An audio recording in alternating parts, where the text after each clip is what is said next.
Nós vamos provar que você pode tranquilamente colocar corrupto na cadeia. Lula preso por crime comum. Ainda tem o agravante de Lula que não gosta de trabalhar. O Lula está dentro do sistema. E eu acho que fazendo isso nós iríamos terminar a inflação nesse país a curto espaço de tempo. O Brasil vai voltar a crescer e o brasileiro vai ter de novo orgulho do seu país. Inflação alta, crescimento baixo, eleições à vista. Confisco de contas bancárias e poupança por 18 meses. Ainda assim, é preciso mais dinheiro para equilibrar as contas. A ideia, então, é aumentar todos os impostos.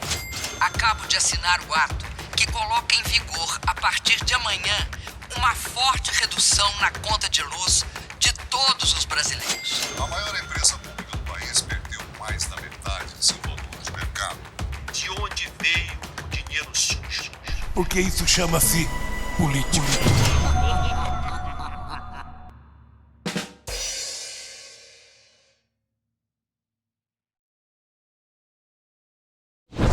Eu sou fundamentalmente um professor, então talvez assim a minha vocação fundamental seja ensinar. Você acha que é muito pessimismo dizer que a arte está deformada? Não acho que é pessimismo, eu acho que é realismo. Os artistas começaram a assumir a ideia de negar a própria forma. Você tem grandes obras de arte que melhor seria não ter sido feitas. Quanto mais alienada a população estiver, mais os poderosos têm domínio sobre essa população, né? É um perigo isso aí. Eu acho que assim, os governos ganham também, né? Mas eu acho que o sistema financeiro, em última instância, é quem mais ganha.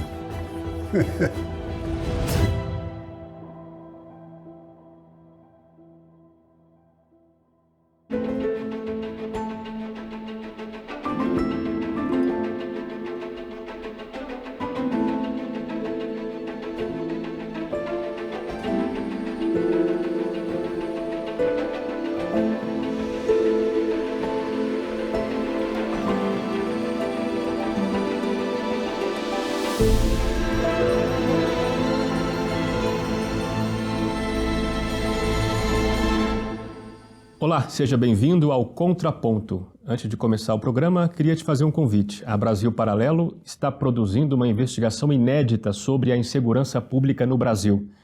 Quem quer que viva no Brasil de hoje sabe que a insegurança é um problema central na vida de todos os brasileiros. O documentário se chama Entre Lobos, está em produção há quase um ano, tem cerca de 30 entrevistados e por isso tem tudo para ser um grande filme da BP. Para você saber mais sobre esse documentário, faça o seu cadastro no link que está na descrição desse vídeo ou acesse o site entrelobos.com.br. Meu convidado de hoje é ator, diretor de teatro, tradutor e professor formado em artes cênicas pela Universidade Federal do Rio Grande do Sul, em Porto Alegre, cidade onde nasceu. Há 30 anos fundou o Grupo Tempo, que sob sua direção mais recentemente, encenou as peças Shakespeare Pro 6 e Alto de Natal. Há 20 anos, ele é professor de interpretação e improvisação no Departamento de Artes Cênicas da Unicamp e, em 2015, colocou os pés na internet como extensão de seu trabalho artístico e pedagógico nas áreas do teatro e da tradição cristã. Bom, eu sou o Bruno Magalhães e recebo hoje no Contraponto ele, Roberto Malé. Tudo bem, Malé? Tudo bem, Bruno. É um prazer estar aqui. Bom, eu já conheço seu trabalho há muito tempo, desde que você começou na internet de fato, e eu entendi agora, pesquisando para essa entrevista, que ele gira em torno de dois assuntos, basicamente.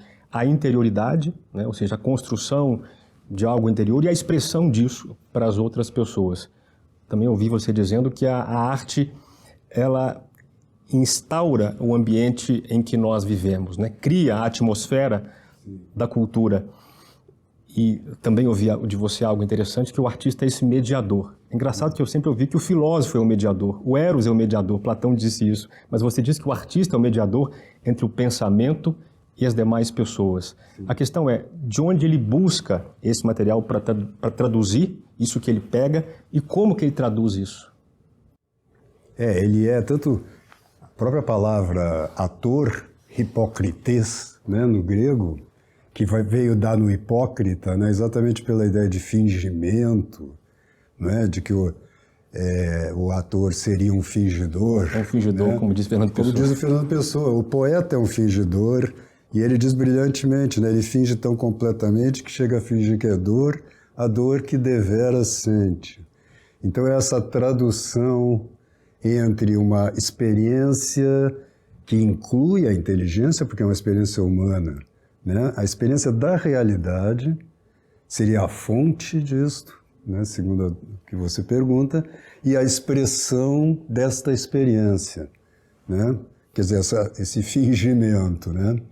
Esse hipocrites vem do intérprete dos oráculos, né? Então ele traduz exatamente um símbolo, vamos dizer, algo que as outras pessoas que estão ali em torno do oráculo não interpretam, elas simplesmente veem um signo e não sabem o que pensar daquilo, e ele faz essa tradução, né? Então, o filósofo tem essa mediação, como o próprio Platão diz, mas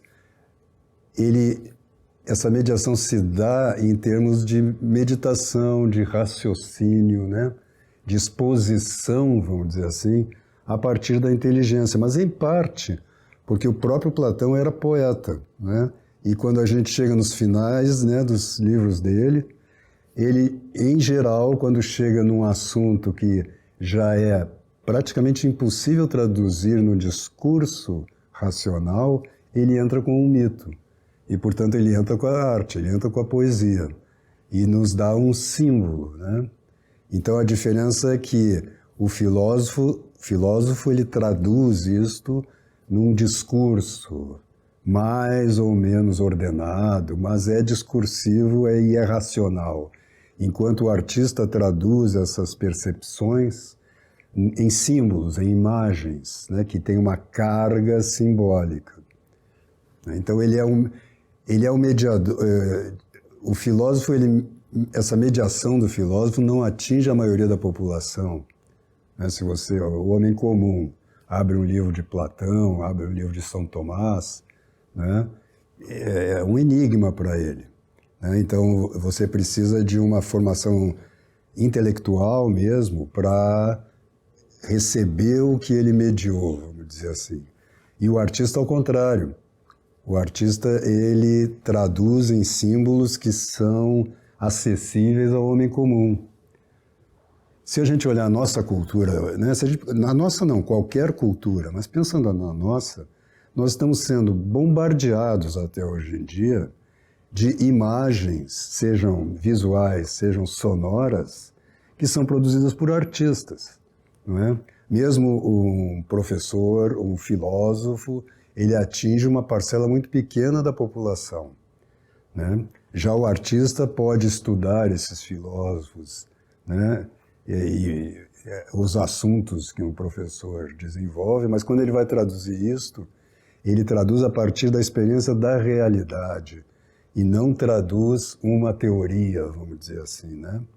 Quer dizer, ele deixa para aquele que absorve a arte, a tarefa de traduzir, por sua vez, também para a sua própria existência. Sim, e uma tradução que é simbólica também. Ele não decupa, vamos dizer assim, o símbolo, né, num discurso. Isso aí só um estudioso já, né, das artes é que consegue fazer essa tradução discursiva, não é? Mas ele, na verdade, nos dá, as artes nos dão as imagens através das quais nós entramos em contato com a realidade. Ou, o que hoje em dia é comuníssimo, as imagens que nos alienam da própria realidade, porque esse é o grande perigo das obras de arte, né? Elas são usadas, e hoje em dia, não só com a propaganda, mas com a propaganda, que não seria, hoje em dia nem é propaganda mais ideológica, já é uma ação mais sutil, que é a formação de um imaginário, vamos dizer assim, né, que vem carregada de um sentido ideológico. Isso é, de uma certa forma, uma novidade na história da humanidade, né? Os artistas nunca tiveram, por mais que eles tenham posições políticas e mesmo ideológicas claras, vamos dizer assim, quando eles produzem a obra, eles produzem a partir dessa, vamos dizer, intuição expressiva que se dá através de imagens. Um dos nossos maiores escritores, o Graciliano Ramos, que era um comunista, né, e tinha, vamos dizer assim, uma posição ideológica muito definida, quando escrevia, claro que partia de uma visão que era comunista, mas não tinha nenhuma carga ideológica na própria obra, né? Isso é uma coisa que acontece mais recentemente. Você acha que essa é uma marca importante da arte produzida hoje? Acho que sim, se a gente considerar arte no sentido amplo da palavra, né? Porque arte vem de tecne mesmo, né? Ars, em latim. Então a arte é a habilidade de construir bem um objeto. Depois do Renascimento é que começa essa ideia de que as artes são as artes expressivas. O pessoal até fala nas artes do belo. Eu não gosto muito dessa expressão. Por quê? Porque nem todas o teatro, por exemplo, não é propriamente uma arte do belo. Tanto que ela não está entre as artes, as 7 artes, né? O cinema sendo a 7ª arte. O teatro não está ali. Está a poesia, está a pintura. Porque no teatro você tem, vamos dizer, o centro do teatro é a imitação das ações humanas. E essas ações humanas... Claro que tem uma dimensão de beleza, né? São Tomás traduz a beleza como o esplendor do verdadeiro, né? Nesse sentido, é também uma arte bela. Mas o drama, propriamente, não se encaixa muito dentro do conceito de belo, se encaixa mais, talvez, não sei nem de onde dizer, no sentido da compreensão da existência humana. Não é? Quando você pega um Dostoiévski, por exemplo, que nem é teatro, né? Mas é romance, você vê que ali o tema são os conflitos da nossa alma, né? Tanto o anjo que nós temos dentro de nós, quanto os demônios que nós temos dentro de nós, e a luta entre isso. Então, às vezes, existe uma beleza, mas não no sentido normal da palavra, né? Que é algo que nos encanta, vamos dizer assim, e nos revela a harmonia das coisas. O belo tem algo de harmônico sempre, né? Então, nesse sentido, eu acho que o drama, mesmo em literatura, não é bem uma arte do belo, é uma arte expressiva, né? Não saberia como definir. Você acha que é muito pessimismo dizer, como se diz hoje, que a arte está deformada? Não acho que é pessimismo, eu acho que é realismo. Porque a maioria Aí a gente entraria no problema mesmo da arte moderna, né? Que a arte começa no início do século XX com uma ruptura com todas as formas, né? Paulativa, uma negação da própria forma. Entende-se que isso tenha acontecido naquele momento porque nós vivíamos como civilização, especialmente na Europa, mas também na civilização ocidental como um todo, uma espécie de cristalização, de endurecimento das formas, um moralismo excessivo também, que no campo da moral também gerou, né, rebeldias, e que são justificadas. Havia uma coisa muito racional, muito endurecida, né? E nas artes, também essa arte acadêmica era muito forte, né? Com referências, vamos dizer assim, formais que também estavam se cristalizando. Então começou uma ruptura ali com essas formas, na busca mesmo de revitalizar as artes.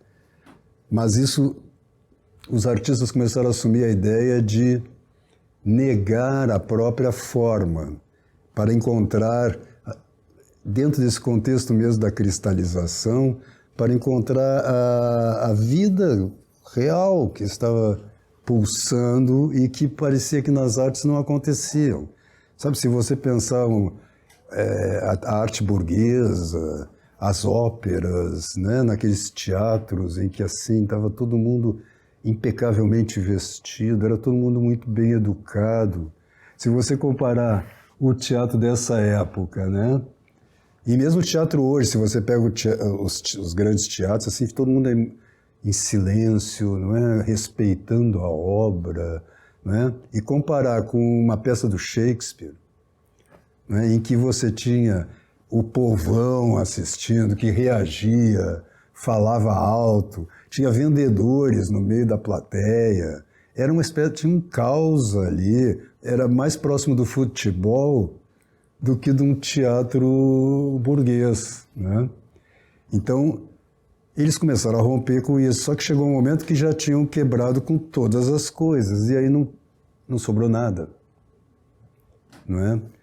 Você tem uma arte mais erudita, não seria nem a palavra erudita, mas mais sofisticada, né? Que começa exatamente por ser sofisticada e subentender uma formação para o espectador.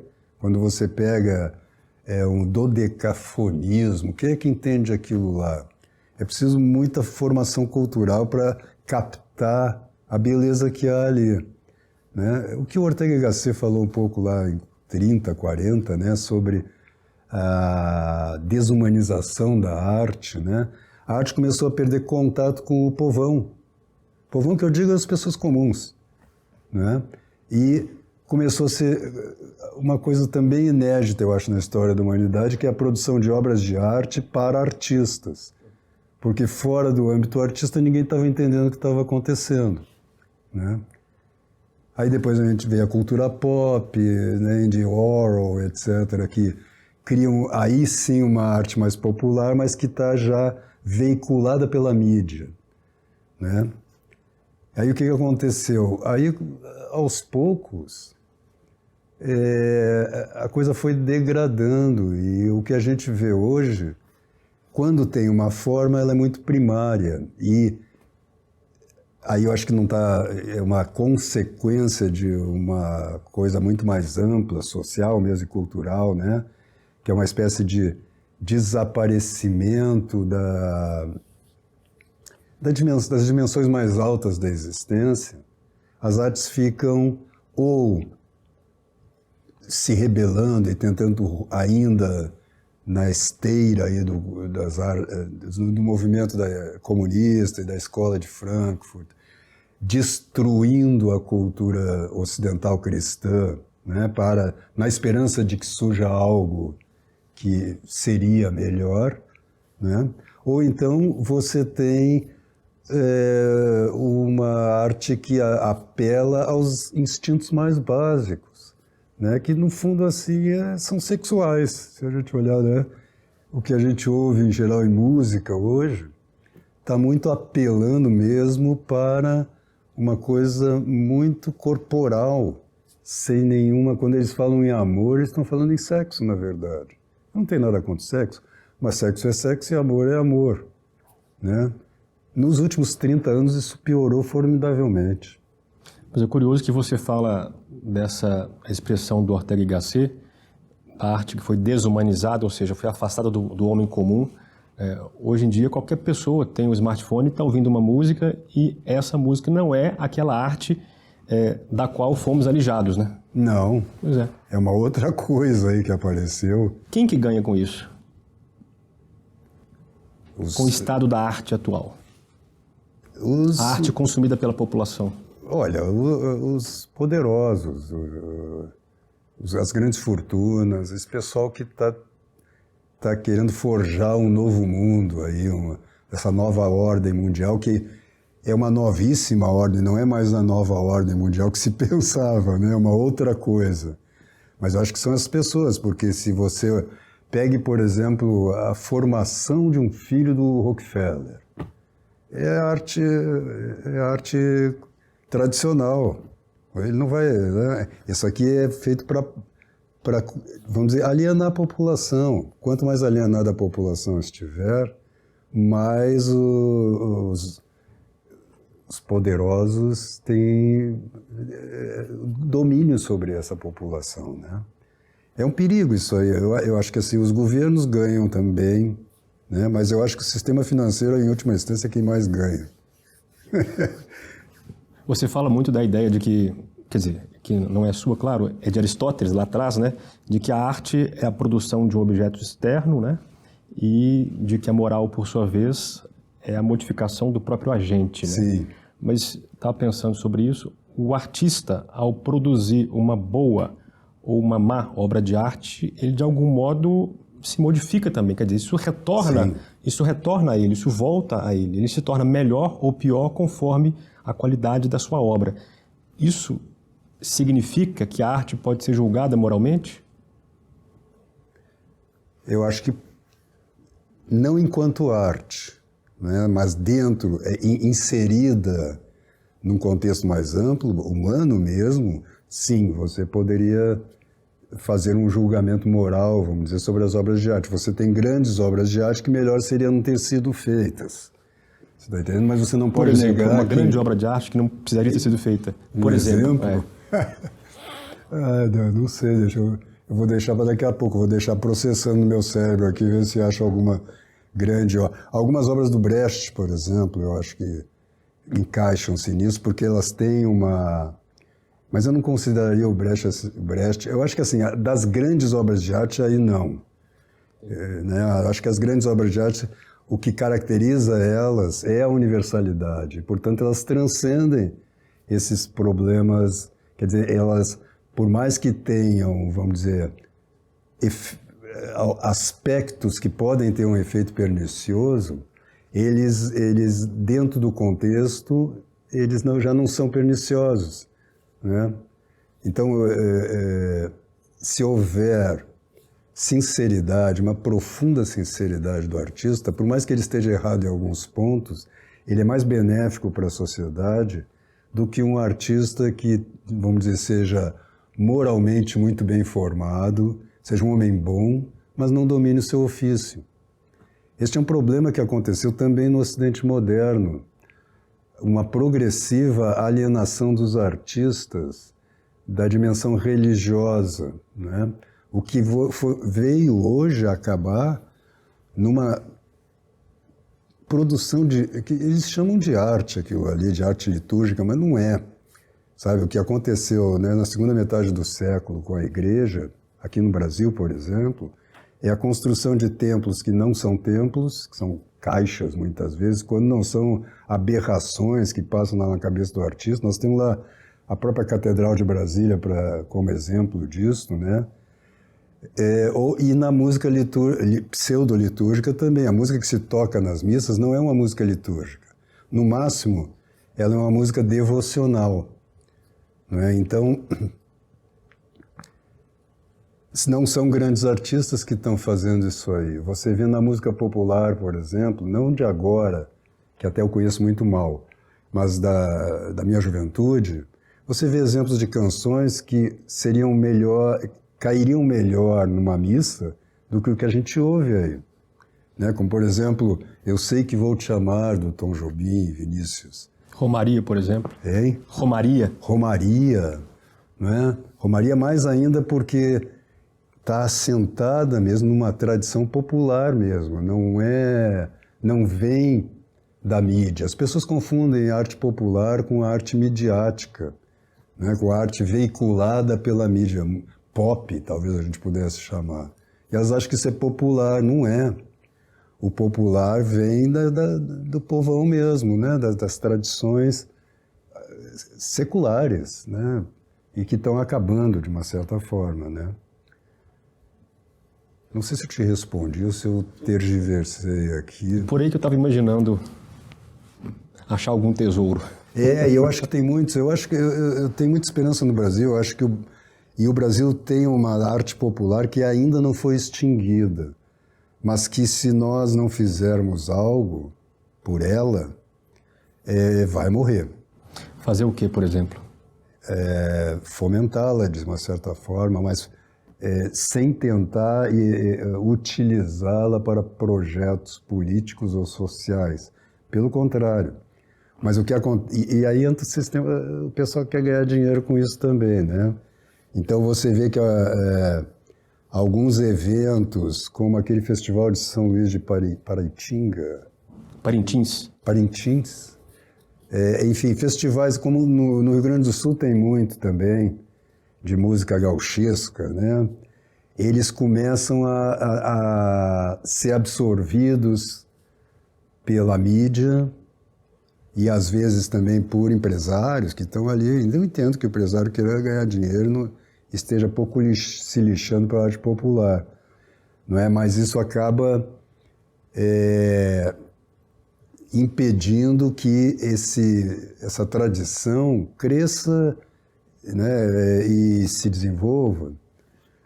Nós temos no Brasil o exemplo do Elomar, né, que é um raro exemplo porque é alguém que criou baseado numa arte popular, mas era um cara que tem uma formação erudita também, consegue fazer uma arte profundamente popular sem, vamos dizer assim, sem que seja uma arte que vem da própria tradição. Ele dialoga com essa tradição, absorve e faz uma obra que é considerada assim no mundo inteiro, né? Então, eu acho que nesse nível pode ser feita alguma coisa, mas não é o fundamental. Eu acho que o fundamental é preservar, reproduzir, sabe? Eu ouço muito ainda música antiga e vejo que os meus alunos mesmo, às vezes alunos que me acompanham há 10, 15 anos já, desconhecem essa arte, né? Pré-60, por exemplo, no Brasil, nós tínhamos grandes compositores populares que faziam letras de música que hoje são impensáveis, né? Ataúfo Alves, enfim, Noel Rosa. Era uma arte popular, sim, tocava na mídia, mas ao mesmo tempo estava formando o povo, tinha um vocabulário, né? Tu és estátua majestosa do amor.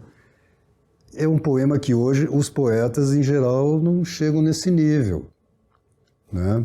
Então, eu acho que tem que ter exige muito sacrifício também. Hoje em dia, vamos dizer, pela quantidade de eventos artísticos e de consumo de arte, né? No cinema está acontecendo a mesma coisa, né? Você tem uma produção enorme de obras de arte, mas de qualidade é o que? 5%, 3%, né? Eu não sei o que fazer em relação a isso. É que o que tem que fomentar mesmo é que obras de arte que cheguem na população. Você citou aí essas duas que nós fizemos no Grupo Tempo nos últimos anos, e ambas têm uma linguagem mesmo, né, tem um sotaque paulista, sabe? Né, então é um Shakespeare, tanto que chama Shakespeare Procês, onde a gente pegou pequenas cenas, poemas também, alguns dos sonetos do Shakespeare. Algumas músicas a gente teve acesso, né? Existe editado já isto, as partituras da época, da música que se tocava mesmo, né, nas peças do Shakespeare. O Nelson, que era um músico que trabalhou com isto, fez alguns arranjos, então nós fizemos uma costura e, de uma certa forma, apresentamos Shakespeare para a população, vamos dizer, com uma elocução paulista, né? Então, mas esse Procês é mineiro, não? Hein? O Procês é mineiro. Pois o Procês desse jeito é mineiro. Então, as pessoas acabam absorvendo, você tem que trabalhar lá na base. Olha, no Brasil nós vamos ter que estamos começando, eu acho, o próprio trabalho, eu acho, da Brasil Paralelo é essencial nesse sentido. Nós temos que oferecer para as pessoas a própria tradição. E os meninos que chegam hoje, e é compreensível, eles estão querendo criar coisas novas. Ok, mas eu acho que até pode fazer, mas eu acho que tem que primeiro recuperar a história, como se assim nós tivéssemos um interregno aí de 50 anos. Nós temos que retomar isso aí. Ouvir, por exemplo, a própria música, a bossa nova, a música anterior mesmo, né? Que quando se fala em música popular brasileira já se pensa a partir de 60, né? Para tentar entender como é que Onde é que parou isto? A literatura mesmo, né? Nós tivemos aí depois, quando a gente pega ali a década de 60, os grandes escritores escreviam para os jornais, além de suas obras mais eruditas, vamos dizer assim, mais sofisticadas, né? Você tinha as crônicas, você tinha ensaios, assim, era Manuel Bandeira, Cecília Meirelles, Vinícius de Moraes. O Vinícius, né, abandonou praticamente a poesia de alto nível, vamos dizer assim, para fazer música. Alguns lamentam isso. Bom, de fato, talvez ele, em termos de literatura universal, ele pudesse ter cooperado mais se continuasse fazendo aquilo ali. Entretanto, ele traz para a população formas poéticas de alto nível. E as pessoas cantavam aquilo, eu me lembro, eu vivi um pouco isso aí. As pessoas cantavam coisas que hoje são incompreensíveis. Tem um vocabulário que hoje parece meio erudito, mas era normal. Sabe outra coisa que também a gente brinca um pouco lá nesse Shakespeare? São os provérbios, desapareceram do horizonte, não é? O Brasil tinha, se você pegar lá 50, 60, eram inumeráveis os provérbios que a gente usava. E o provérbio é exatamente uma síntese, né, poética, né? Quem está na chuva tem que se molhar. E, assim, e eram muitos, muitos. Então acho que tem que recuperar essas coisas primeiras também, sabe? Trabalhar em dois níveis, de cima para baixo e de baixo para cima. Recuperar o que vem do chão mesmo, né, da cultura popular. Você pega um Dorival Caymmi, por exemplo, também ele bebia muito na música da Bahia, não é? E ao mesmo tempo de cima para baixo. Acho que tem que traduzir isso que a gente falava antes, né, do mediador, né? O artista, ele tem essa característica, ele, de uma certa forma, ele tem que ter uma vida mais sacrificada, mais ascética, né, para poder contemplar realidades que são mais altas e não são acessíveis diretamente às pessoas. E aí traduzir isto em imagens que sim são acessíveis. Então, a arte sempre foi uma fonte de sabedoria para a população. E ela está perdendo muito essa função na medida que ela começou a ser usada como instrumento de dominação, de condução, né? Não havia os artistas, pelo contrário, eram rebeldes às estruturas, né? Aquele negócio do poema lá, né? Eu só sei que eu não vou por aí. É assim. Agora, eles têm até, eu vejo que muitos têm a ilusão de que são rebeldes, mas eles estão obedecendo aí vamos dizer, a ordenação do mundo que vem dos grandes empresários, dos grandes, da ONU, enfim, né? Malé, no seu site você disse que ficou longos anos na solidão dos estudos, da leitura e dos estudos, e se propõe então, por meio do seu site Convivium, a facilitar, entre outras coisas, o amadurecimento das pessoas. Sim. A questão é, em que direção vai esse amadurecimento que você busca auxiliar? Um retorno mesmo à percepção da realidade concreta. Nós vivemos hoje nós vivemos muito na mente. As pessoas acham que estão compreendendo as coisas, mas elas estão apenas compreendendo o sentido dos discursos. E elas confundem isso com a percepção da realidade concreta. Aí não é só na arte, né? Eu criei essa plataforma, o Convívio, exatamente porque há 40 anos, pelo menos, eu venho estudando e eu tenho essa vocação mesmo do intérprete, sabe? Mais do que um criador, eu sou um intérprete.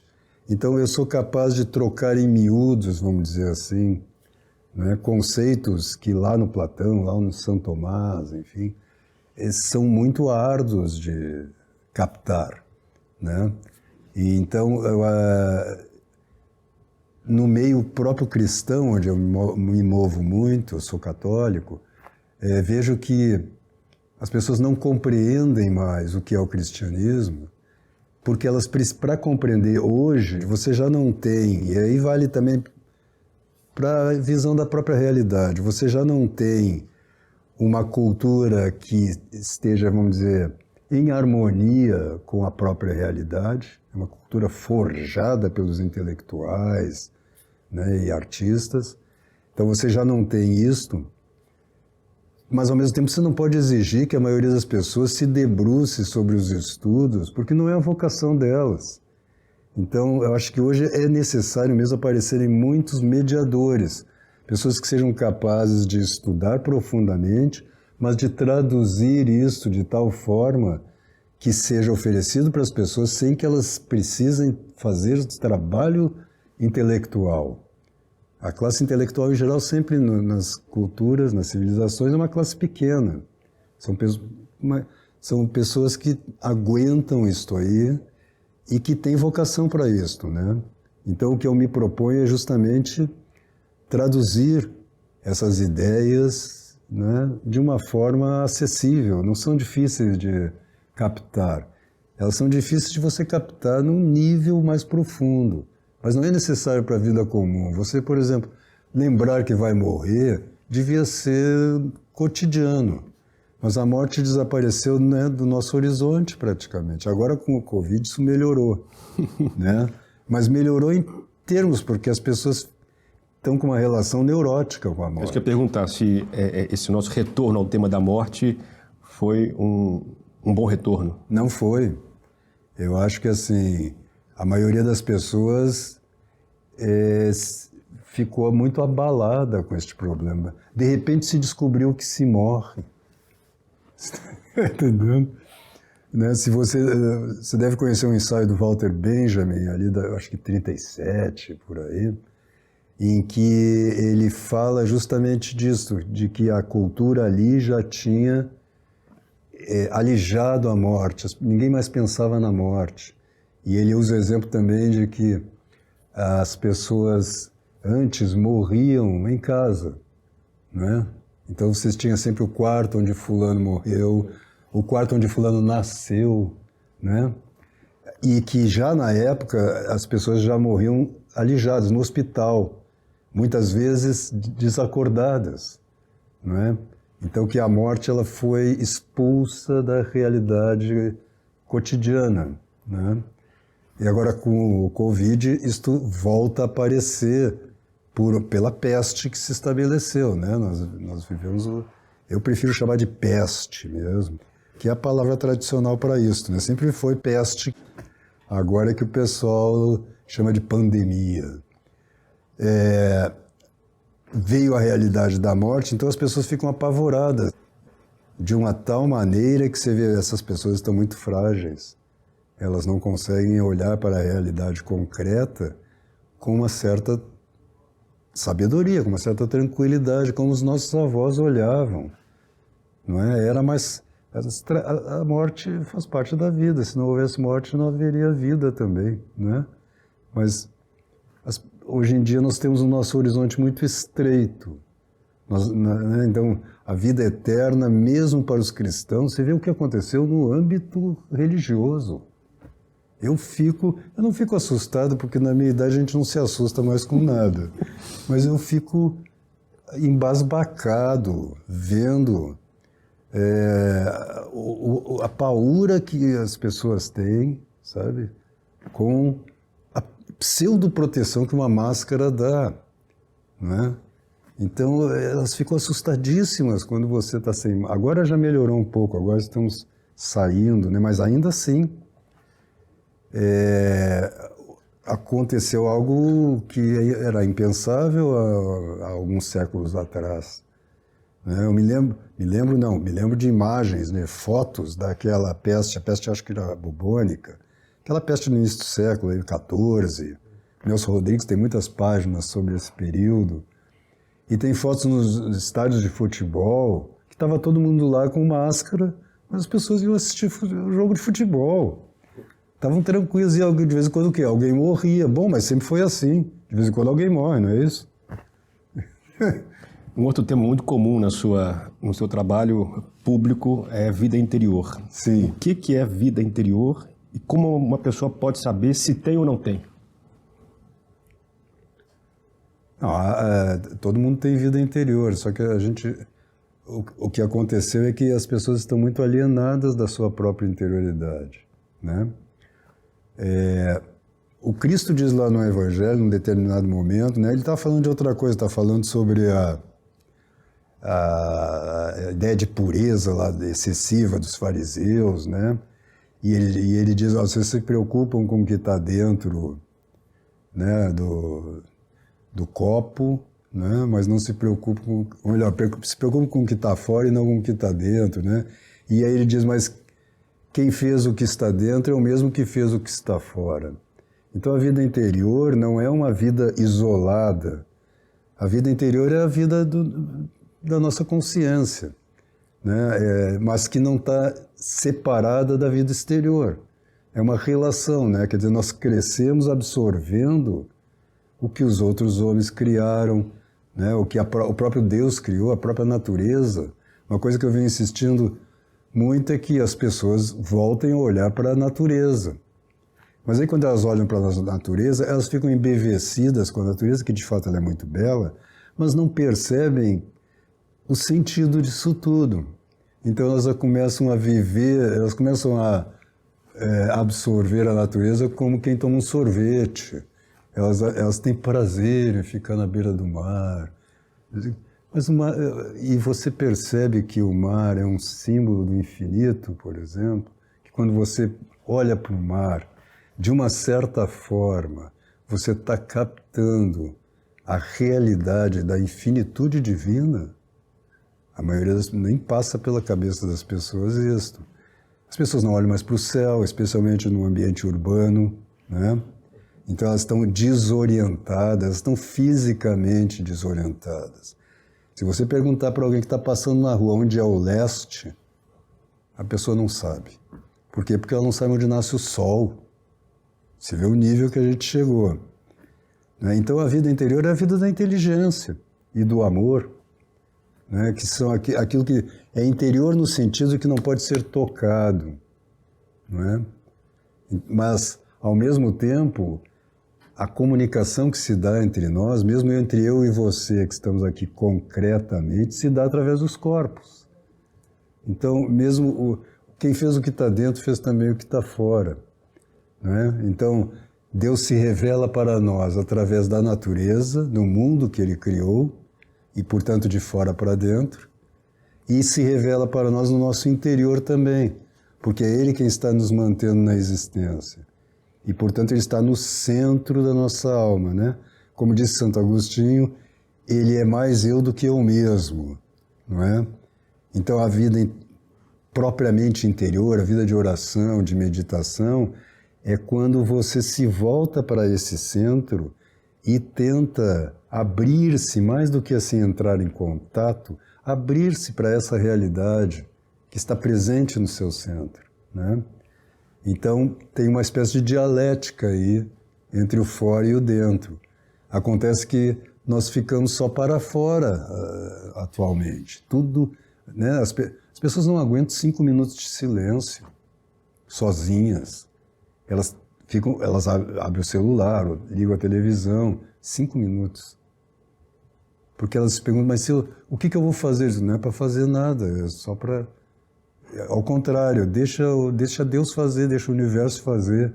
Se você ficar em silêncio, você vai ouvir, né? Você vai ouvir sons que você não ouve, porque são mais sutis, e você, não, né? Mas as pessoas não têm mais vida interior, portanto elas, de uma certa forma, elas estão à deriva.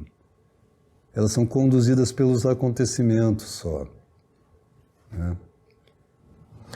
Qual é a virtude fundamental menos cultivada e, portanto, mais necessária hoje?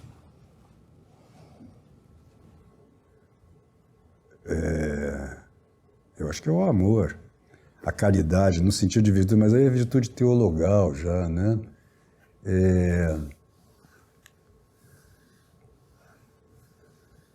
aí eu acho que tem que começar pela base mesmo, sabe? Tem que começar pela temperança, quer dizer assim, tem que diminuir a quantidade de coisa que a gente absorve, né? Temperança no sentido amplo, não só da comida, né? Mas hoje em dia, aliás, os psicólogos aí estão muito preocupados com isso, e os pais também, né? Mas os pais estão preocupados com isso e com tem um sentidos, grupo né? do WhatsApp para discutir esse problema, né? Quer dizer, eles estão lá no celular também, essa coisa da informática, né? Tomou conta das coisas de uma... Então, a quantidade de coisa que as pessoas absorvem sem processar é enorme. Então, eu acho que assim, a temperança nesse sentido de assim, diminuir a quantidade de coisa, de informações que nos chegam, é o princípio de tudo, porque é a base. Se você não tem isso, não adianta tentar ir adiante, né? Você vê, outro dia eu vi um padre falando sobre Guerreiro, padre Paulo Ricardo, e que ele comentava assim, ó, as pessoas não aguentam o silêncio durante a missa. Tem que estar sempre preenchido. E se fica em silêncio e passa 1 minuto, parece que passou 1 hora, né? Então, acho que assim, é mesmo uma espécie de purificação, de limpeza das informações. Aí é o começo de tudo. Porque não adianta tentar ir adiante se não tiver isso aí. Tudo vira informação e fica um caos mental, né? Acho que é preciso abrir-se para a realidade. Eu tenho insistido bastante lá em umas lives que faço no YouTube, na percepção do mundo concreto, olhar, abrir os olhos, abrir os ouvidos e calar a boca, né? Parar um pouco de emitir para poder perceber, porque senão essa emissão é falsa, você não está falando de nada, você está falando do que está na sua cabeça só, você não percebeu nada. Como é que você define a sua atuação pública hoje?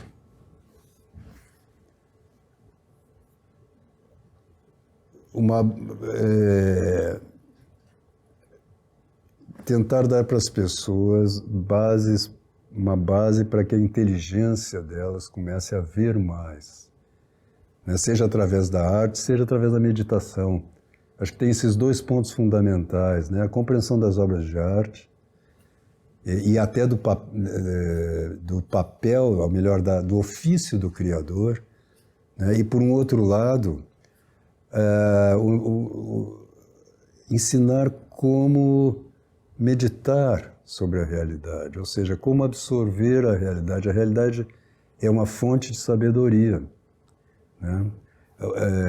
Iluminar, talvez também, o sentido da realidade. A gente perdeu isso com o negócio da física mecânica, a gente pensa o mundo só como forças cegas e não percebe o sentido que cada coisa faz, as pedras, as árvores, o sol, o mar, como eu dizia antes, né? Então, uma recuperação da dimensão simbólica da realidade. Isto não é um estudo de simbolismo no sentido racional, não, é abrir os olhos para ver. Talvez isso um pouco também, sabe? Abrir os olhos para ver e os ouvidos para ouvir. O que a realidade concreta que está aí gritando, clamando, para usar uma palavra mais adequada, ao nosso redor, e nós sem ouvidos para isso lá no celular, na televisão, né? Querendo preencher um vazio que não pode ser preenchido por informações, tem que ser preenchido pela própria realidade concreta. Você lançou um livro este ano chamado Arte Pra Quê? Sim. Eu te devolvo a pergunta. Para que arte, Roberto Mallet? Fundamentalmente para iluminar a inteligência de novo, né? E, portanto, São Tomás dizia, né, que a própria religião tem esse sentido, né? Iluminar a realidade, porque quando a gente vê a realidade, as obras de arte, elas são mediações também, né? Quando eu vejo uma obra, a obra não tem um fim em si mesma. A obra é como uma janela para a própria realidade. Ela é uma espécie de visão que o artista tem de um aspecto da realidade que, traduzido, esse aspecto dá para o espectador uma visão da própria realidade. É como que esse aspecto é transparente e ilumina a nossa vida concreta, o mundo concreto, né? Então, o objetivo dos grandes artistas sempre foi iluminar as inteligências. E quando você vê a realidade concreta, a real, né, a verdade, você a ama. Então você também valoriza, resgata, vamos dizer, os valores mais altos da própria realidade. Os grandes artistas sempre fizeram isso, nos revelam o que nós somos, né? Bom, circula pelos corredores da Unicamp e pelos bares de Campinas a acusação de que você é o maior formador de ex-atores do Brasil. Defenda-se dessa acusação. Não é uma acusação, essa frase é uma definição, ela é minha mesmo. Porque muitos dos meus alunos, e não é só uma constatação, né? Muitos dos meus alunos mais próximos abandonaram o teatro e se voltaram para a área da cultura mesmo, mas particularmente para a área da edição de livros, da tradução também, né? O que é fundamental, nós precisamos mesmo de gente aí, mas... E porque o teatro é uma arte anacrônica, não é? Ele já era no início do século XX, mas com o advento do cinema, ficou mais, porque o cinema cobriu a necessidade das narrativas, e com muita vantagem, né? É muito mais eficaz uma narrativa feita no cinema do que no teatro. E mais ainda, hoje em dia, você manda um filme pela internet para o seu amigo, por exemplo, então você tem acesso às grandes obras de arte cinematográficas. Nós não temos acesso às grandes obras teatrais porque dá muito trabalho, né, para você. Ou você tem que ir aonde está a peça sendo apresentada, ou você tem que trazer a peça para a sua cidade, com os atores, cenário. Isso é muito trabalhoso, não é? Então, nós não temos, se você pegar aqui na cidade de São Paulo, que geralmente assim, tem em torno de pelo menos 500 espetáculos por ano, não é? Desses 500 espetáculos, por mais que sejam artistas que procurem fazer boas obras, você não dá para comparar com Shakespeare, Ibsen, ou grandes dramaturgos, ou Peter Brook, Grotowski, os grandes artistas mesmo do teatro concreto, né? Eugênio Barba, que de vez em quando vem a São Paulo. Mas você sabe o quanto custa, a dificuldade que é trazer uma obra, né, do Peter Brook aqui para o Sesc de São Paulo, por exemplo. Então, o acesso é muito mais difícil. Então, dá muito trabalho, sabe? E as pessoas, ao longo das últimas décadas, o público foi abandonando os teatros. As razões disso são diversas. Uma delas é o acesso às TVs, né, TV a cabo. O cara tem em casa acesso a uma infinidade de filmes e ele não tem necessidade de narrativas. Por que ele vai ao teatro? Dá trabalho, custa dinheiro, né? Então essa é uma das... Outra é essa coisa que aconteceu, que a gente comentava antes, já lá por 30, na arte moderna, que algumas obras só podem ser compreendidas por artistas intelectuais, porque elas exigem tantas referências que a população em geral não tem. Então as pessoas vão, mesmo que seja uma obra de qualidade, muitas vezes elas olham aquilo e não estão entendendo nada. Você deve ter ouvido já muitas vezes, eu vou ao teatro, mas eu não entendo nada do que está acontecendo lá. E elas acham que deve ser bom aquilo lá, mas elas não voltam. Desapareceram, ainda não, aqui em São Paulo, por exemplo, na cidade ainda a gente tem grupos, mas são poucos, que se dedicam a montar peças tradicionais, antigas, para que as pessoas conheçam, porque tem essa característica, cada vez que eu monto um Shakespeare, ele é novo, de uma certa maneira, e entretanto tem 500 anos, não é? você revivifica aquilo lá, né? Mas, ao mesmo tempo, hoje em dia você não tem nenhum elenco para fazer Shakespeare em geral, como deveria ser. Você precisa ali 20 e poucos atores. Qual é o grupo que tem 20 e poucos atores atuando hoje? Nenhum. Então você faz um elenco que é assim, você contrata pessoas, já não é um grupo que tem uma trajetória, uma linguagem própria, né? Então o teatro oferece tantas dificuldades que os meninos, em geral, assim, quando percebem isso, saem, né? Porque eu acabo formando pessoas, assim, formando culturalmente.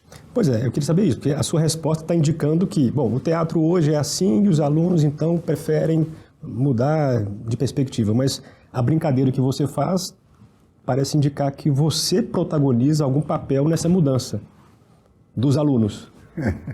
Mas aí é só uma brincadeira. Eu nunca mandei ninguém sair do teatro, nem sugeri isso. E pelo contrário, eu tenho 2 alunos, né, que são um casal, né, o Roger e a Juliana, que estão dirigindo o Grupo Tempo atualmente. Eu passei a bola para eles e eu oriento. Esses 2 espetáculos aí eu dirigi, mas meio à distância. E eles é que estão encabeçando. E tem alguns, eles estão dando cursos, tanto presenciais quanto online, né? Então eu não sou contra o teatro, pelo contrário. Eu acho que se devia fazer muito teatro amador, tinha que recuperar o teatro amador, teatro ruim, sabe? O cara pegar peças que são já acessíveis, um Molière, por exemplo, ou mesmo um Jorge Andrade aqui no Brasil, um Nelson Rodrigues, e montar aqueles textos. Porque os textos garantem a apresentação, tem uma estrutura dramatúrgica ali que já é riquíssima.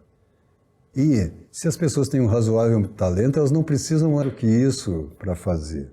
Se tinham o hábito antes do cinema de fazer isso, teatro amador, onde você não exigia do ator um alto nível performático.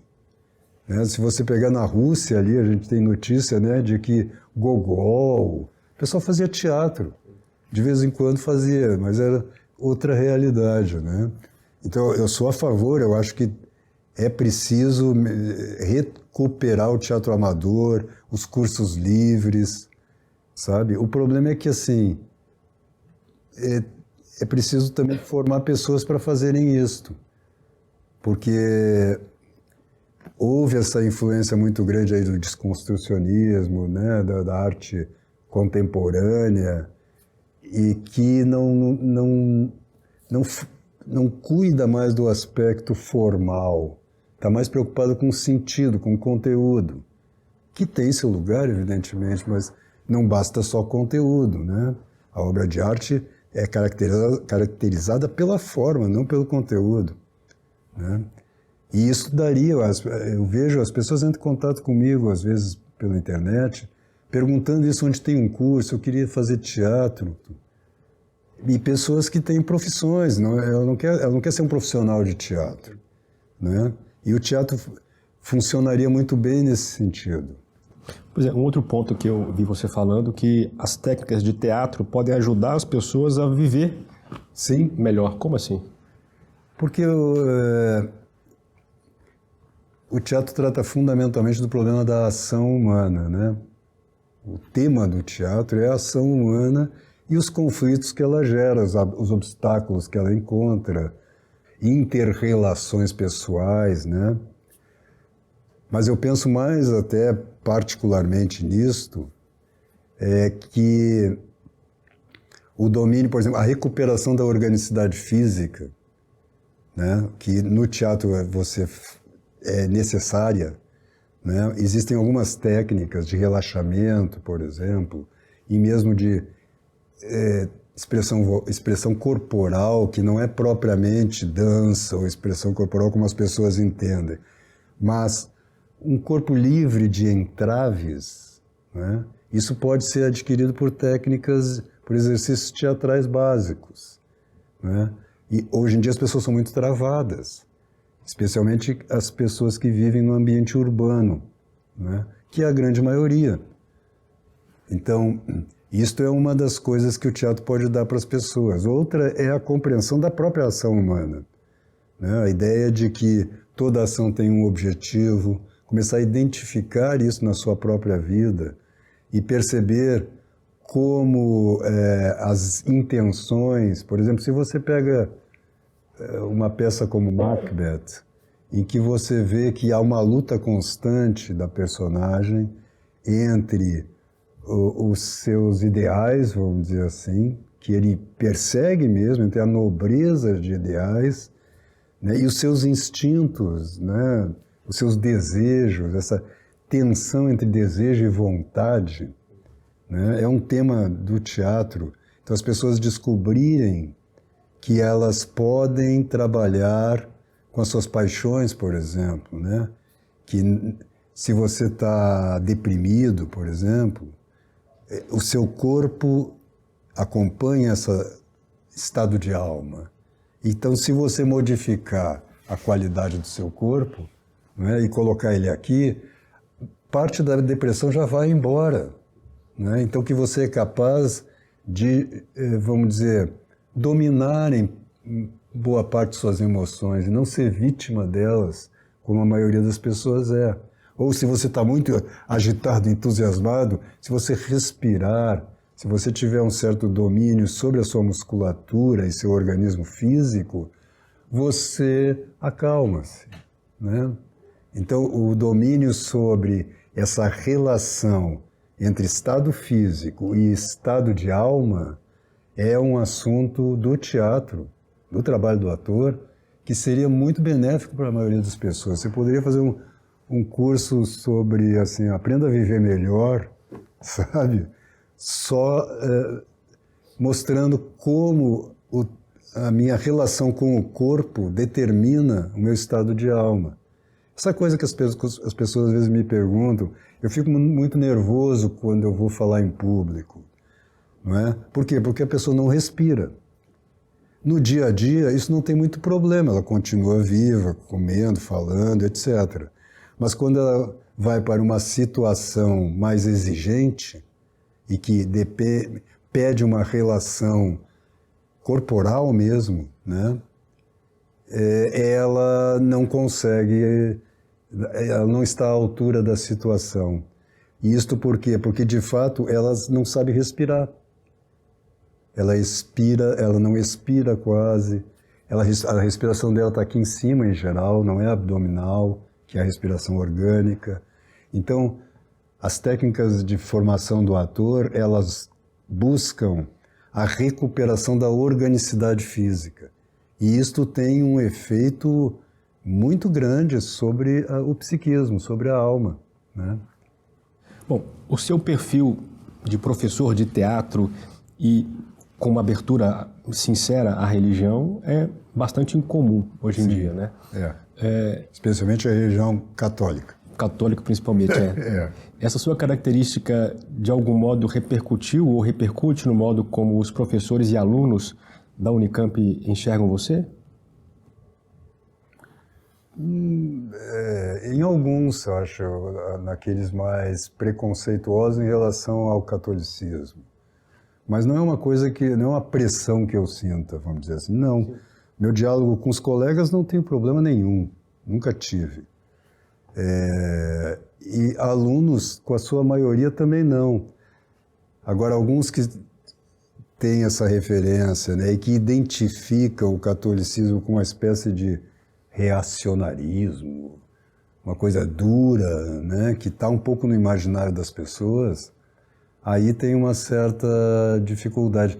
Eles tiveram mais dificuldade, não foi nem exatamente com isto, mas com a minha trajetória, que foi durante muitos anos, em boa parte, no humor.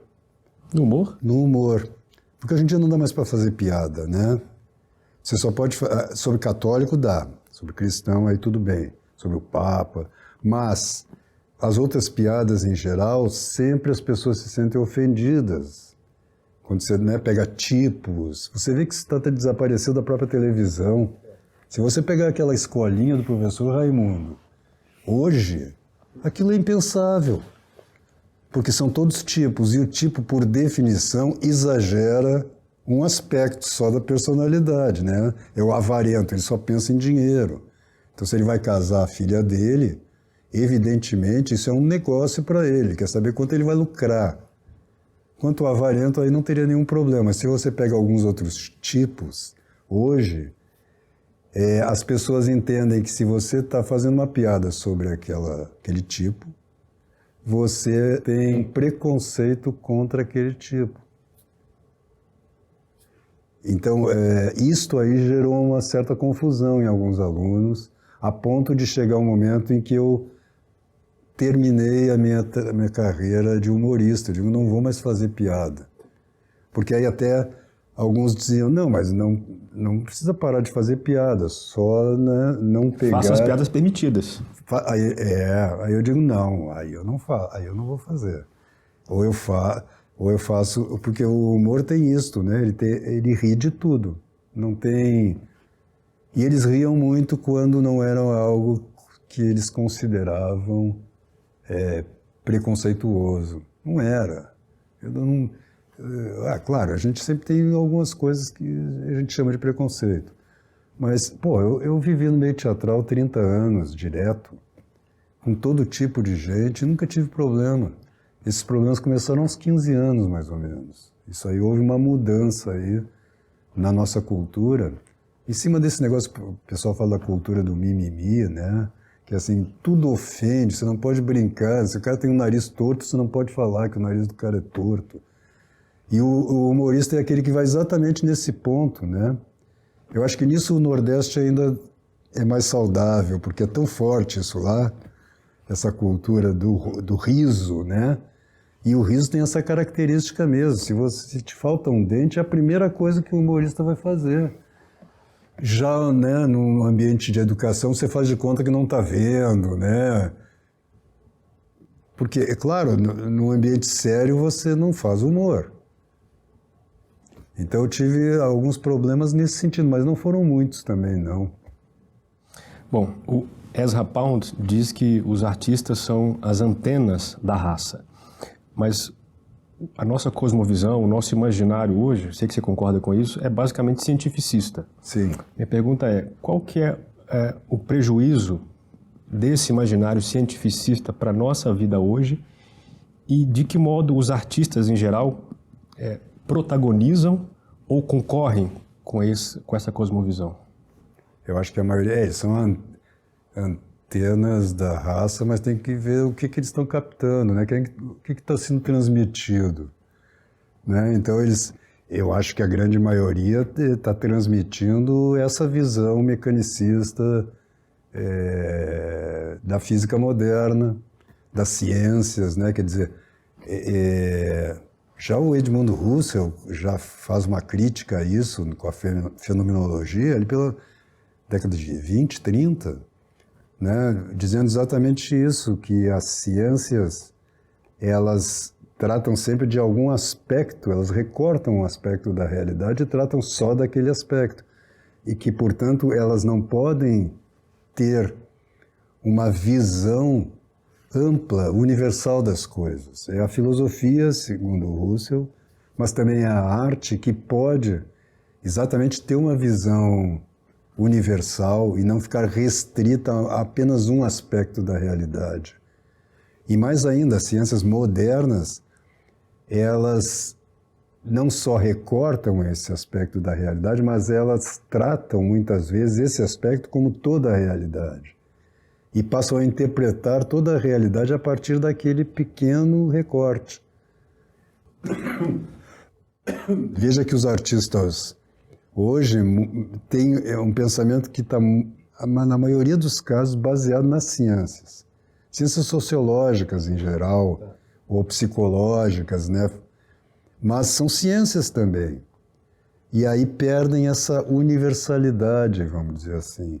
Então eles acabam transmitindo, captando aí nas suas antenas, na verdade, cosmovisões ou visões de mundo baseadas na ciência. Né? Se você pensar o cosmos hoje como é pensado, é o cosmos ainda da física mecânica. pré-relativista, o relativismo ainda não entrou na jogada. Se eu pedir para você imaginar o universo, você imagina um universo de galáxias, né, estrelas, planetas, forças físicas e sem nenhuma presença, sem seres vivos. Isso, você imagina um relógio, né? Você imagina um relógio. É a máquina do mundo lá do Drummond, que não é máquina porra nenhuma, desculpe, né? Mas se você, quando o Drummond fala dela no poema, você vê que ele se maravilha com aquilo de tal forma que nega a definição do mundo como máquina. Mas ele abandona essa visão para voltar para um mundinho dele, que é o mundinho contemporâneo ainda, né, positivista, materialista, e sofrendo de mãos pensas, né, e vê aquilo como uma máquina do mundo, como uma espécie de alucinação, quando na verdade foi um momento de epifania, de revelação, né? Então esse mundo aí, mecânico, ele é um recorte só, é só um aspecto da realidade que obedece a essas leis aí. A ideia é mesmo assim, ó, que está lá no Newton já de espaço absoluto, tempo absoluto, ou seja, um espaço vazio, onde o universo está contido, é simplesmente um artifício de cálculo, não corresponde a realidade nenhuma, né? O Aristóteles dizia que o tempo é a medida do movimento. O que existe é o movimento, não o tempo, né? O tempo é quando você mede o movimento, né? Então você, vamos dizer, avalia aquele movimento, né? Você quantifica o movimento de uma certa maneira, né? Aí os relógios, eles são um símbolo disso aí, né? Um tempo que anda continuamente, onde nada acontece. Mas isso é abstrato. Não existe nenhum momento do tempo em que nada aconteça, né? Mas ainda não está claro para mim como que os artistas caem e caíram nessa, porque me parece que os artistas ditos transgressores são aqueles que mais conseguem escapar desse universo mecanicista, ou não? Sim, aqueles que continuam conectados com a realidade, com a existência. Isso tem até hoje. Eu agora mesmo vinha no carro ouvindo umas canções da Rita Lee, né? A Rita Lee, você vê que quando ela faz as canções, ela está sentada na realidade. Tem as maluquices dela, eu digo, não pode ser maluco? Isso não é o problema. O problema é estar alienado da realidade, né? Aí você vê que às vezes, quando ela vai falar sobre a realidade, vai discursar, aí ela começa a dizer bobagem. Isso está lá na Apologia de Sócrates. O Sócrates foi buscar os atenienses, os artistas, para eles explicarem a obra deles, e nenhum conseguiu explicar. Nenhum conseguiu. Exatamente, porque é muito difícil você traduzir verbalmente uma visão, né? Mas o artista não é esse o ofício dele. É traduzir imageticamente, simbolicamente, né? Então, muitas vezes, há um belo texto do Lavelle, eu acabei de traduzir, a gente vai publicar agora pela editora Cedro em e-book, inicialmente, chamado A Arte como Revelação, em que ele diz que, do ponto de vista do artista, a criação da obra também é a sua concepção, vamos dizer assim. É fazendo a obra que ele vai imaginando a obra, é uma dialética aqui. E que, do ponto de vista do público, a obra de arte tem essa característica, ela gera ao mesmo tempo o desejo e a satisfação desse desejo. Antes de ver a obra, eu não tinha o desejo por ela, vamos dizer assim. Quando a obra se apresenta para mim, quando eu ouço uma bela canção, eu descubro que eu a desejava. Claro que não a desejava especificamente, mas tinha algo em mim que precisava daquilo. Esperava por ela. Que esperava por ela, né? E à medida que eu vou absorvendo, esse desejo vai crescendo. Então ela é, ao mesmo tempo, ela me dá simultaneamente o desejo e a satisfação do desejo. É uma bela percepção, né? Você vê que é um filósofo que percebe isso e que consegue traduzir as coisas, né? A linguagem do Vila Velha é muito luminosa, né? Mas e no artista é a mesma coisa do ponto de vista do artista. A gente quer realizar a obra, a gente adivinha a obra de uma certa forma, mas não sabe exatamente como ela é. E à medida que você começa a fazê-la, você vai descobrindo o que era a ideia que você tinha. Essa ideia não está pronta na cabeça, né?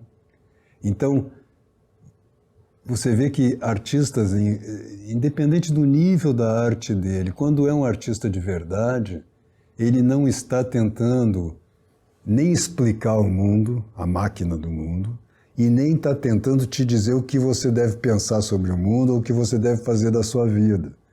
Ele simplesmente está te mostrando uma realidade que ele viu através de uma realidade que ele criou, dentro da realidade, né? A obra de arte é real também. Então ela é uma espécie de condensação simbólica da própria realidade. Ela está aberta para a realidade, né? Então ela não tem um sentido único. Essa ideia de que uma obra de arte tem que ser explicada é burra, porque o Mário Quintana falava muito sobre isso, né? E tem um poema dele que não é nem poema, aquelas frases curtas que ele dizia. Ele diz: se você não entende um poeta, um dos dois é burro. Né? Porque, né? E que o poema também, ele diz em outro momento, que o poema, ele não pergunte o que quer dizer um poema. Um poema sempre fala de outra coisa. Exatamente por isso, porque de acordo com o teu momento existencial, com o que está te acontecendo na realidade, aquele poema vai te ajudar a ver esta realidade, né? Ele é uma espécie de mediador mesmo, como a gente falava. Então ele está iluminando a tua realidade concreta. Então eu vejo assim, eu às vezes admiro alguns artistas que alunos e amigos se espantam. Digo: você gosta desse cara? Eu gosto. Você concorda com tudo que ele diz? Claro que não. Mas não se trata de... Não é um problema teórico. Mas quando você vê isso, a arte moderna tem essa característica. Aliás, eu acho que é o Viktor Frankl que diz isto, que a arte moderna, ela te dá o diagnóstico, mas não te dá terapia. E é genial isto. Não é? Então, quando você vê, por exemplo, a obra do Beckett, né? Ou de, assim, obras, às vezes, difíceis de absorção até, mas elas são um retrato daquele artista. Sabe o negócio do Joyce, retrato do artista quando jovem? Diz assim, e ele estava meio maluco, ele não estava entendendo nada. Bom, então o retrato tem que mostrar isso. Acho que o Kafka também se encaixaria nisso, né? Kafka. Eu admiro muito, aliás, eu fiz uma adaptação Na Colônia Penal, no início da minha trajetória como diretor, e li, assim, praticamente toda a obra do Kafka. E é admirável. Mas você vê assim que o Kafka estava perdido. Então a obra de arte mostra o quê? Alguém perdido. Mas de uma maneira que eu me vejo enquanto perdido ali, tá, é meu retrato, né? Quando o Paulo diz que o artista é a antena da raça, ele não está elogiando, ele está dizendo o que é. Ele está dizendo o que é, exatamente. Então se a coisa está muito degringolada, você vai ver isso na obra de arte. Essas deformações, né, que a gente vê na arte moderna, assim, bom, mas o homem está se vendo assim. É que hoje, muitas vezes a arte deixou de ser o diagnóstico sem dar a terapia, mas ela se tornou o sintoma. Está entendendo? Aí é complicado, porque eu me lembro que eu assisti, na década de 80 ainda, uma exposição de obras feitas em contexto terapêutico, da Anísio da Silveira, né, que tinha esculturas, pinturas. Eu assisti essa exposição. Terminava a exposição, você estava um pouco maluco. Porque aquelas obras eram sintomáticas, vamos dizer assim. Não eram obras de arte. As pessoas achavam que eram, mas não é. era obra de arte no sentido amplo da palavra, mas elas, na verdade, eram resultado de um processo terapêutico. Então, era uma coisa... Eu me lembro que, na época, eu saquei isso, eu digo, isso aqui deveria ser proibido, isso aqui não é para ser visto pelo público comum, porque é um fator de enlouquecimento mesmo. Claro que breve, meia hora, uma hora depois, o cara já volta ao normal. Mas aquilo ali nos desequilibrava. Mas você imagina que para aquelas pessoas que fizeram essa obra, isso pode ter algum efeito benéfico? Claro. Eu acho que ela tem uma função terapêutica. Para o próprio artista paciente, né? Para o paciente, não artista, porque... Né, mas sim, eu acho que a arte é um ótimo instrumento terapêutico. Tanto do ponto de vista do terapeuta, que pode captar realidades mais profundas do paciente, né? E que não são acessíveis pelo discurso e nem pela leitura, vamos dizer assim, corporal, né? Então, ela pode ser um instrumento de diagnóstico para o terapeuta, mas ela, sem dúvida, já tem muita experiência, a própria doutora Lise, de utilizar a arte como terapia mesmo, como instrumento de cura. E funciona assim. Só não pode se... É que nem arte e educação, que as pessoas também confundem. A arte para a educação deve ser usada, evidentemente, mas não com a mesma abordagem do que a arte tout court, para o artista mesmo.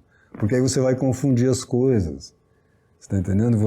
Você vai fazer exigências que são necessárias para uma obra de arte e que no processo educacional não são. Né? Então, as medidas são outras. Ali você está formando a personalidade do aluno. Aqui não. Eu, por exemplo, não trabalho com arte e educação. Conheço até a teoria, até posso orientar um pouco sobre esse sentido, mas não trabalho, porque o que me interessa é a formação de artistas quando eu dou aula. E aí você tem alguns critérios que podem ser um fator de desequilíbrio se o cara for frágil. Porque ali as exigências são de ordem formais. E aí o teatro está pouco se lixando se você é bom ou ruim, se você tem problemas familiares ou não. Não interessa, interessa é a obra. Né? Então você tem, né, no cinema, por exemplo, tem alguns casos, como Klaus Kinski, por exemplo, de atores que estavam à beira da loucura mesmo, mas que conseguiam fazer sua obra de arte. E a obra é impecável enquanto obra, com toda a loucura dele. O Artaud é outro exemplo, né? Um grande dramaturgo e poeta francês, e que atuou também, né? E que na obra dele isto acontece, né? Você tem uma mistura ali, às vezes a obra é um sintoma, né? Especialmente mais para o final da vida, quando ele começou a receber tratamento de choque, enfim, né? Então ele era um grande artista apesar dos problemas psíquicos que ele tinha. E não por causa dos problemas psíquicos, como alguns acham ingenuamente.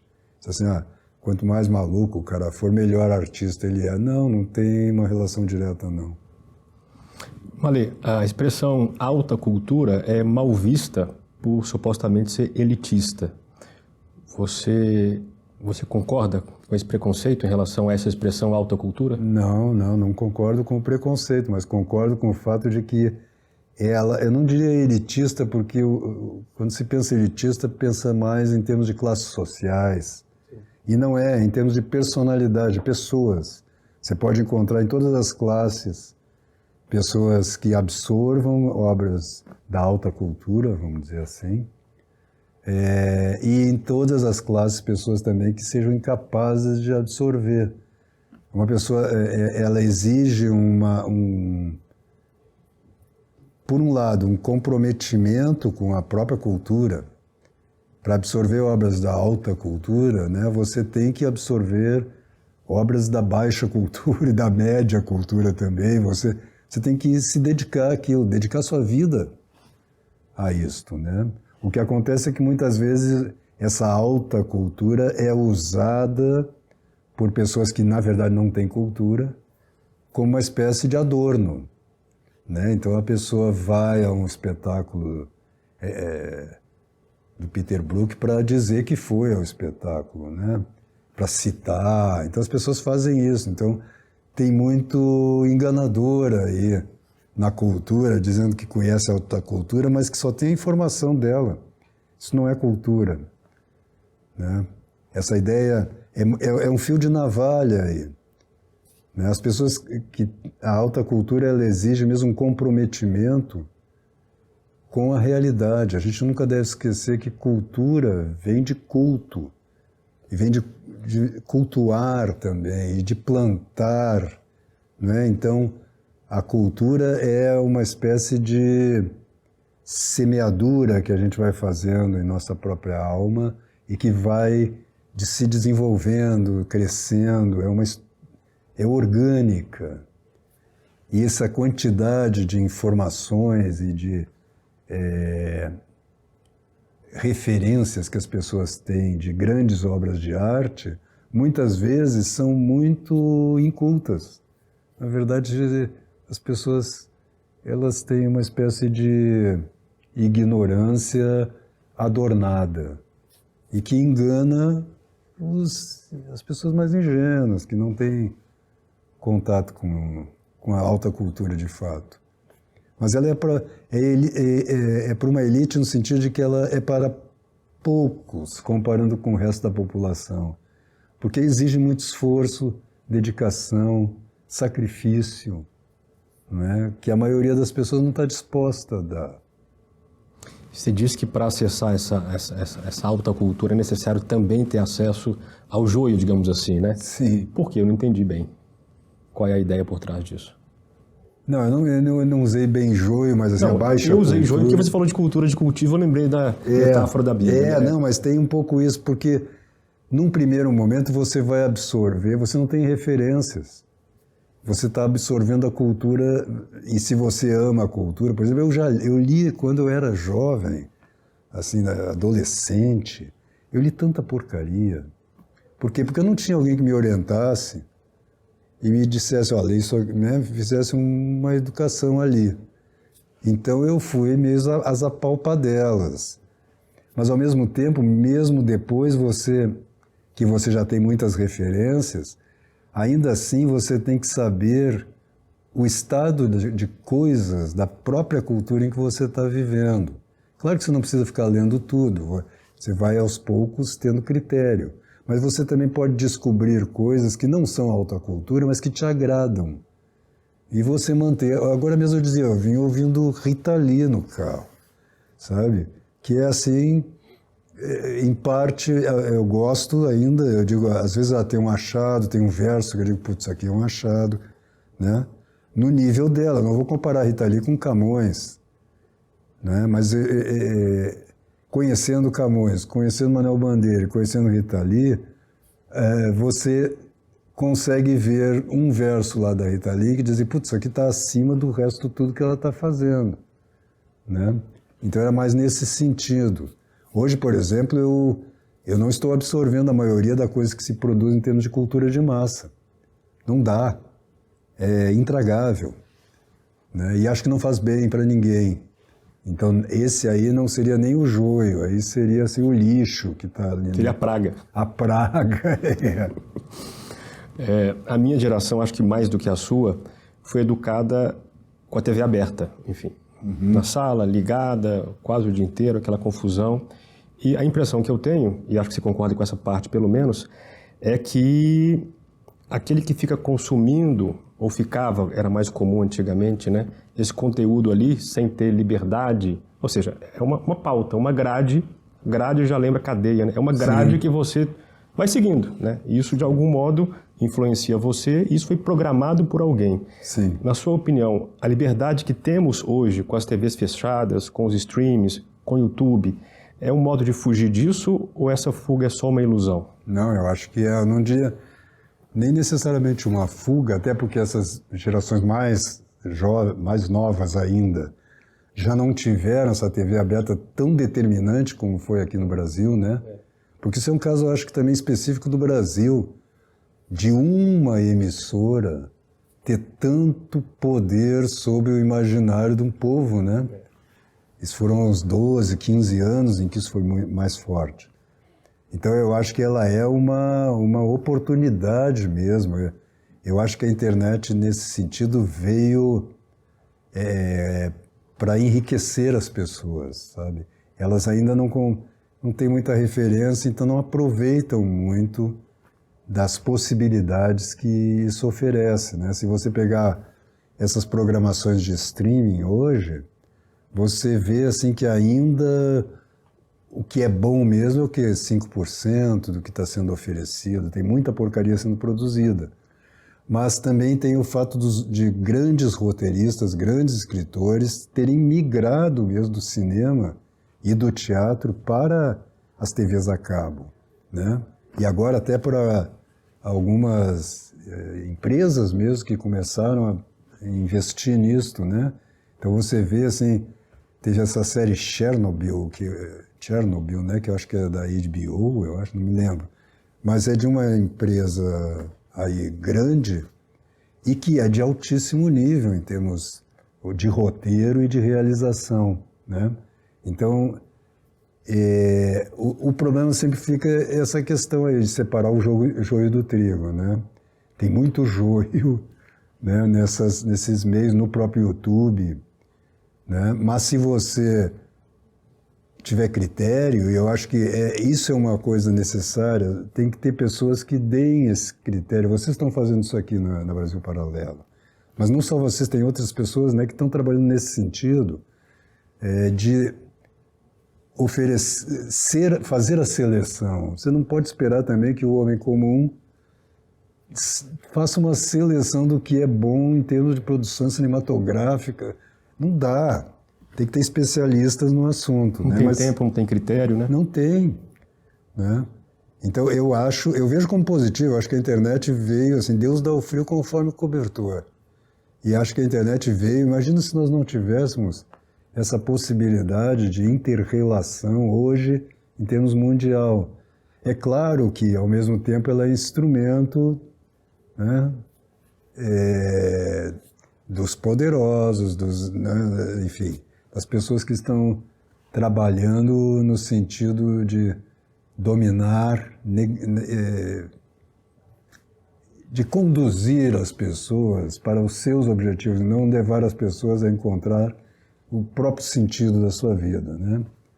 Mas sempre há um equilíbrio. Você vê a batalha que está sempre sendo travada aí, né? As pessoas querendo proibir, querendo censurar, em alguns países, né, que são mais totalitários, censurando de fato, mas mesmo nesses países sempre tem um hacker lá, sempre tem alguém que fura um negócio, né? Então tem uma batalha aí nesse meio, né, que mostra, mas aí nesses casos aí, a importância do meio mesmo. Eu acho que é uma bênção que isso esteja acontecendo, porque mesmo em termos literários, né, quanta coisa que eu tenho em PDF que estava desaparecida no mercado. Não tinha mais, né? E no Brasil isso é assim, raramente você tem uma segunda edição de algum livro. Você tem grandes livros que dizem, onde é que tem? Só em sebo, e olhe lá, né? Mas hoje não, então tem alguns sites também que publicam obras de domínio público também, que era quase impossível alcançar, né, obter. E hoje você acessa com um clique, né? Então não só o audiovisual, mas a própria literatura também, né? Você tem bibliotecas, o Brasil ainda não está tanto, né? Mas em francês, em inglês, você tem tudo, muita coisa disponível. Vale, você falou que é católico, mas a gente falou pouco da influência da religião no seu trabalho pedagógico. Eu queria te ouvir um pouco sobre isso. Não, no meu trabalho pedagógico mesmo, em termos de teatro. Público, no público. seu site. Aí tem uma preocupação com isso essencial, que durante muitos anos só se dava para pequenos grupos, em que eu ensinava já. Eu estudei muito a tradição cristã, os santos padres, mas não só eles, né? Também a tradição moderna, os carmelitas. Eu tenho um profundo amor pelos carmelitas. Eu devo a minha conversão, em boa parte, a Santa Teresinha do Menino Jesus. Fiz um espetáculo do Grupo Tempo, né, na década de 90, com textos de Santa Teresinha, chamava Teresinha mesmo, com a minha mulher, a Isabel, e a Dora, 2 atrizes do grupo. E no meu trabalho até teatral, criativo, a dimensão religiosa está presente. O primeiro espetáculo foi uma adaptação do livro de Judite, da Bíblia mesmo, né? Mas nos últimos 2 anos, acho, 3 anos, eu comecei a publicamente mesmo ensinar isto que era só ensinado para grupos de estudo. Porque constatei isso, eu acho que assim, os nossos católicos estão muito... Como eu chamaria isso? Eles ignoram muito os dados mais básicos da religião católica. Eles são ignorantes, né? Por vários motivos aí que não vale a pena agora a gente rastrear. Mas o fato é que as pessoas se contentam com o primeiro catecismo. E depois elas acham que não tem nada mais para estudar, que agora basta você ir à missa todo domingo, nos dias festivos, né? E não cometer pecados mortais, mas se cometer também você se confessa. Acho que a confissão, por exemplo, é só para limpar de pecado mortal, ou seja, não percebem a dimensão mesmo de crescimento interior, ou espiritual, a gente pode chamar, que é a substância da religião. A religião é para você se tornar todo dia um pouquinho melhor, né? E que só com as tuas forças você não consegue, né? Eles não percebiam, mas não percebem muitas vezes isso. Então eu eu fui para o YouTube num primeiro momento, e agora depois criei uma plataforma, né, que inicialmente chamou-se mesmo a tradição cristã, onde eu pegava esses autores que eu estudava e traduzia isso, falava sobre simbolismo, porque a fé, e é uma definição da Igreja, é uma virtude da inteligência. E as pessoas acham que a fé é uma virtude da vontade, que assim, ela é burra, quando na verdade a fé é uma luz, né? Então, aí eu comecei a falar sobre isto, preocupado mesmo com o atual estado de coisas dentro da Igreja. Como é que você pode querer, seja crescer como ser humano, seja levar adiante esse tesouro da tradição, né, o tesouro da própria Igreja, se você não compreende isto, não é possível, você não sabe do que está tratando. Quando Cristo diz assim, se vocês cumprirem as minhas palavras, né, vocês conhecerão a verdade, e a verdade é que libertará vocês. Ele está dizendo justamente que o estudo, não um estudo erudito, mas o trabalho da inteligência é essencial para a vida cristã.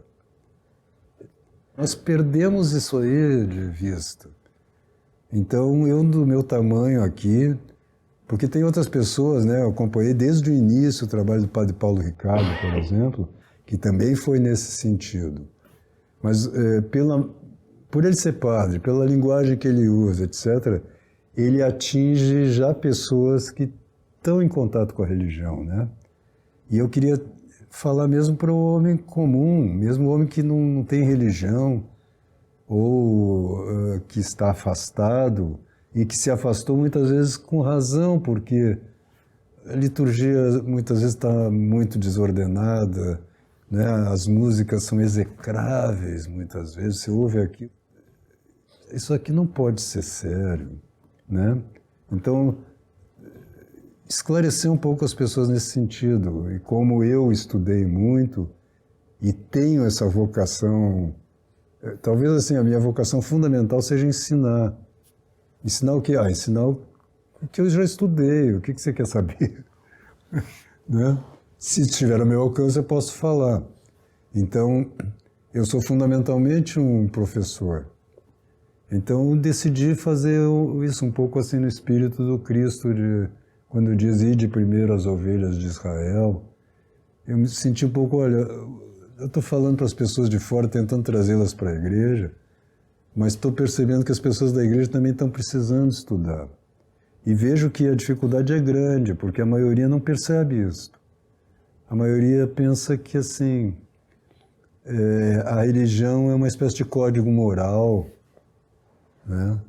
Elas não percebem que a religião é uma luz, que é para que a gente veja mais, né? O próprio São Tomás diz assim que o céu, ele é fundamentalmente a visão de Deus, é uma contemplação. É claro, quando você vê Deus, você o ama imediatamente, mas a visão vem antes, né? Então, há uma dialética aí entre o amor e a inteligência, e a verdade. Quando eu vejo uma verdade, eu a amo. E quando eu amo, eu vejo mais. E assim vai crescendo. Parece que isso está um pouco longe da nossa visão, né? Do nosso dia a dia. Então parece que assim, não, eu tenho que então fazer uma faculdade de teologia. Não, meu filho. Especialmente hoje em dia. Você vai para lá, só se vai falar de marxismo em muitas, né? De uma visão estruturalista, ou seja, já é as ciências modernas tratando da religião, e não a própria religião, né? Então, eu estou tentando cooperar na medida das minhas possibilidades com esse estado de coisas. Agora mesmo estou querendo falar mais sobre arte, né? E sobre a estrutura até da revelação, enfim, mas não entrar em questões teológicas propriamente, porque eu acho que a gente tem que aprender a viver no mundo concreto, né? E perceber que esse mundo concreto é luminoso, né? Que ele existe uma revelação natural, como diziam os antigos. Queria saber quais foram as pessoas que mais te influenciaram no seu trabalho e o papel do professor Olavo de Carvalho nos seus estudos. Bom, como artista, fundamentalmente, pessoalmente, foi a Maria Helena Lopes, que é uma professora e diretora, grande diretora de teatro lá de Porto Alegre. O teatro, assim, quem me apresentou mesmo, quem me fez entender o que é teatro, foi a Maria Helena Lopes, né? De pessoas vivas, né? Aí foram alguns professores, mas poucos, que tiveram uma influência decisiva. E o professor Olavo de Carvalho, eu conheci em 85, né, e teve um papel fundamental na minha trajetória, porque me apresentou, como fez para muitos depois, né, quando começou com o curso online, onde atingiu muita gente, me apresentou alguns autores que eu não conhecia e que foram fundamentais na minha formação, como o próprio Louis Lavelle, que é um cara que eu estudo profundamente até hoje, né? Antes eu já tinha, vamos dizer, antes de conhecer o Olavo, eu já tinha um pé na filosofia. Aí foi uma professora chamada Muriel, na Universidade em Porto Alegre, que me apresentou Platão. Ela era uma nietzschiana, mas ela dava uma disciplina chamada História das Ideias, e eu tinha 21 anos, eu acho, 22, quando eu li Platão pela primeira vez. Eu já tinha lido muito literatura, aí é meu pai que foi a grande influência. O meu pai levava livros para casa muito e tinha critérios, né? Então ele foi uma grande influência nesse sentido, foi de uma certa forma, quem me orientou na literatura. E aí eu fui com as minhas próprias pernas, né? Mas a professora Muriel foi fundamental, porque quando eu li Platão, aquilo me deslumbrou. E aí eu comecei já, porque eu tenho essa característica, eu descubro alguém, eu quero esgotar o meu interesse. Às vezes não é tudo que a pessoa tem, mas li muito Platão. Ela me apresentou o próprio Freud ali também, né? Então eu li boa parte da obra do Freud, isso com 20 e poucos anos. Aí vem essas grandes influências mais universais mesmo, né? Que São Tomás de Aquino, depois também, quando eu descobri. Mas, enfim, então o papel do Olavo como amigo, na época, eu não cheguei a ser aluno dele nessa época. Eu só fui aluno mesmo do Olavo com o curso online, em 2008, acho que 2006, não me lembro exatamente quando começou. Mas eu o conheci em 85, e ele me apresentou também o Antônio Donato, que também foi uma influência muito forte, que é um santo homem que que se debruça muito sobre a tradição cristã, sobre São Tomás, sobre o Hugo de São Vítor. E eu tive contato com ele já em 87, e ele sim, eu fui aluno presencial dele na década de 90 um pouco, então também uma influência muito forte aí no caso, no campo do cristianismo, né? Depois em teatro, aí no plano universal, Stanislavski foi uma influência fundamental. Aristóteles, porque a obra do Aristóteles, eu tenho a impressão que Stanislavski nunca leu Aristóteles, mas a obra do Stanislavski é muito aristotélica. Por quê? Porque ele está estudando a questão da ação, então ele descobre a causa final, né, quando ele insiste que assim, toda ação tem um objetivo, né? Então as 4 causas estão um pouco presentes ali, né, quando ele insiste no aspecto material da formação do ator, né, especialmente a ideia das 4 causas, parece que, porque elas fazem parte da própria estrutura da realidade, e o Stanislavski via isso com muita clareza. Então eu descobri no Aristóteles uma chave de leitura do trabalho do ator, né? E que era muito harmônica com a abordagem do Stanislavski. Então eu acabei criando um pensamento sobre o problema do ator muito baseado em alguns elementos fundamentais da filosofia aristotélica, as 4 causas, mas a ideia também de ato e potência, né? Que ilumina muito o negócio do trabalho do artista, né? As possibilidades e a atualização de possibilidades, a ideia de movimento também, né? Você tem acompanhado o teatro brasileiro? Quase nada, não dá tempo. Não sabe a quantas anda? Não sei a quantas anda. Me diga o nome de um grande ator ou atriz ainda vivo. Bom, o Anthony Hopkins é um ator, assim, excepcional. E por quê? É porque ele domina o ofício mesmo brilhantemente, sabe? E tem não só domina, você vê que ele tem o amor pelo ofício. Então ele tem uma coisa assim que é impressionante. Ele faz qualquer filme ele faz desde assim grandes obras de arte como O Silêncio dos Inocentes, né, até Batman, não sei se foi Batman, não, Superman eu acho que ele fez, né? E ele não tem nenhum problema, não tem nenhum prurido de fazer o Superman, mas quando ele entra, muda o filme. Você está entendendo? Entra um nível de construção artística, poética, que o resto do filme ele não desconhece. Então ele tem um domínio das ações, da expressão, porque a expressão no trabalho do ator é ação. Essa é uma característica do trabalho do ator, né?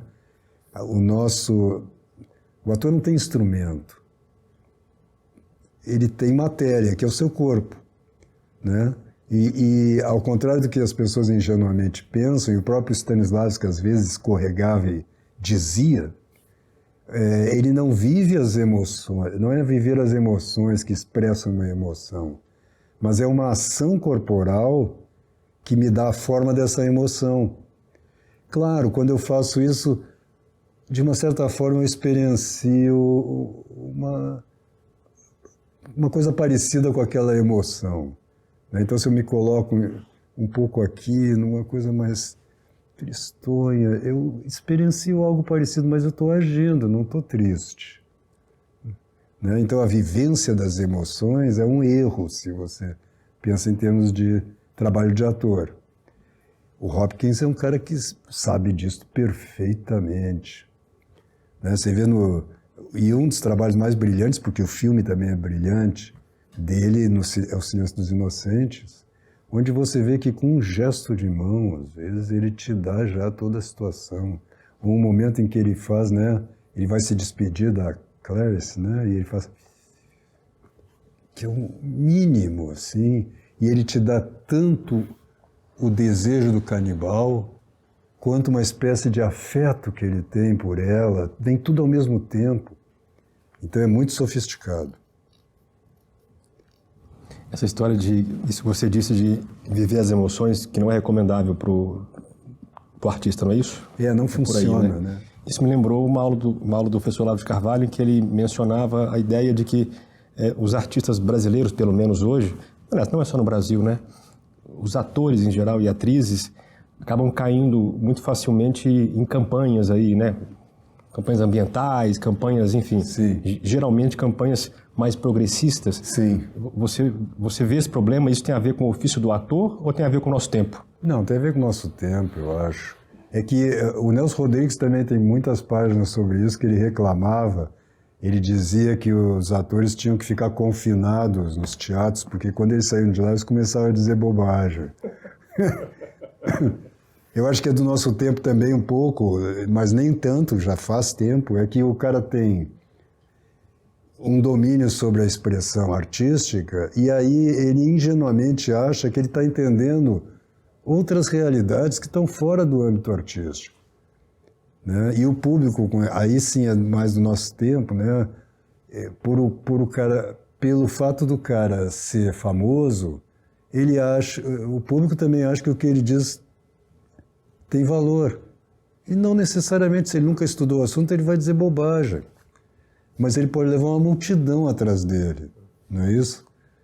Então o Nelson enchia muito o saco das pessoas, até ele brigava, dizendo isso, que assim, o cara é um grande ator, é um grande artista, mas vira um idiota quando começa a falar de um assunto que desconhece, mas que ele acha que ele tem cacife para falar, né?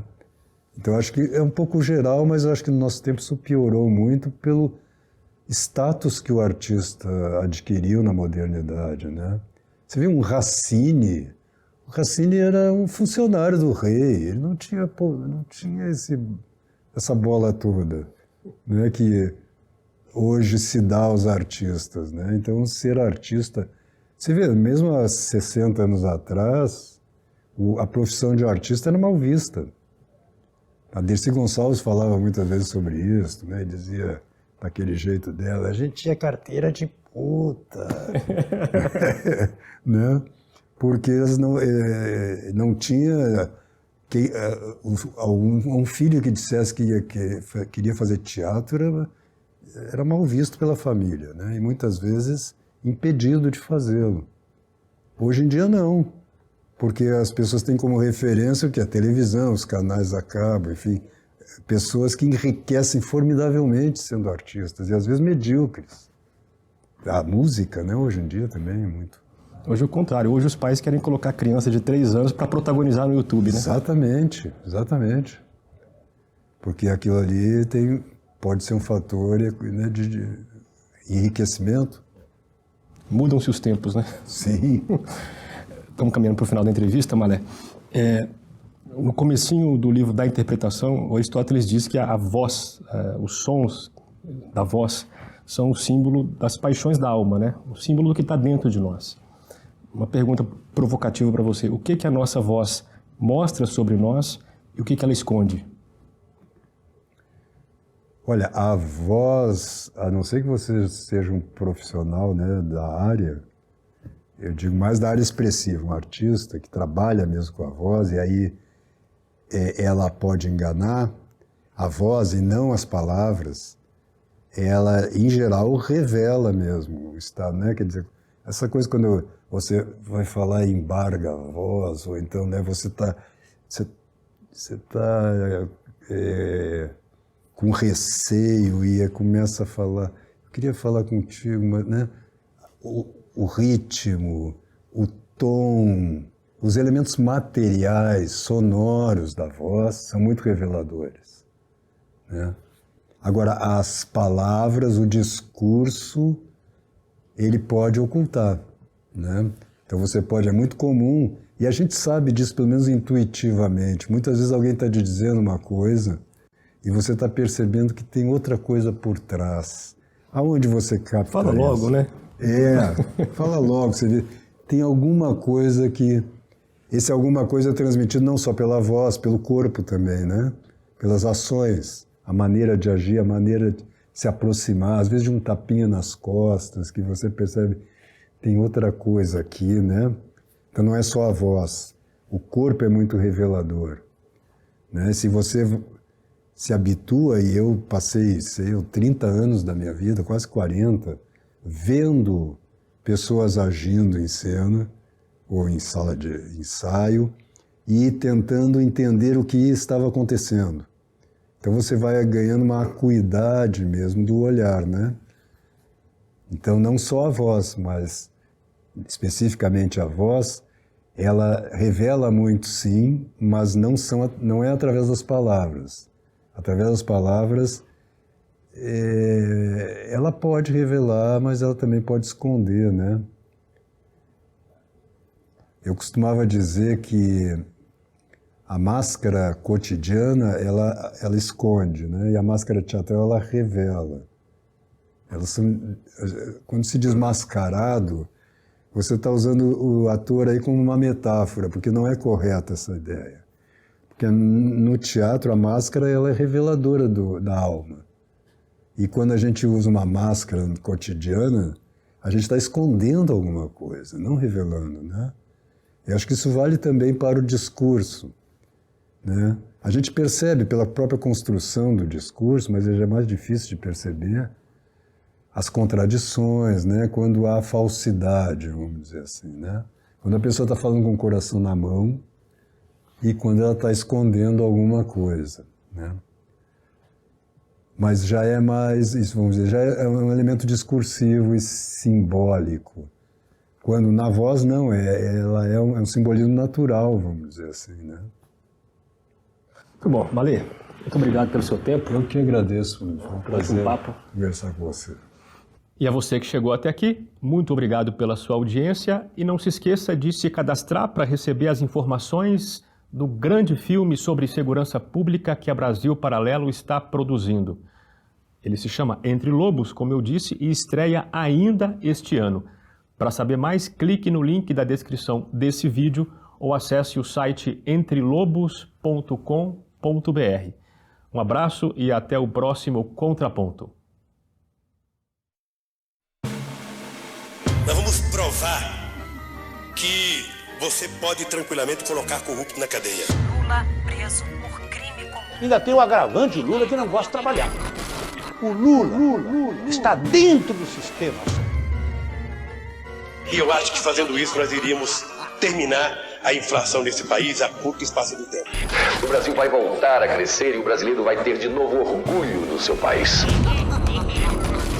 Inflação alta, crescimento baixo, eleições à vista. Confisco de contas bancárias e poupança por 18 meses. Ainda assim, é preciso mais dinheiro para equilibrar as contas. A ideia, então, é aumentar todos os impostos. Acabo de assinar o ato que coloca em vigor, a partir de amanhã, uma forte redução na conta de luz de todos os brasileiros. A maior empresa pública do país perdeu mais da metade de seu valor de mercado. De onde veio o dinheiro sujo? Porque isso chama-se política.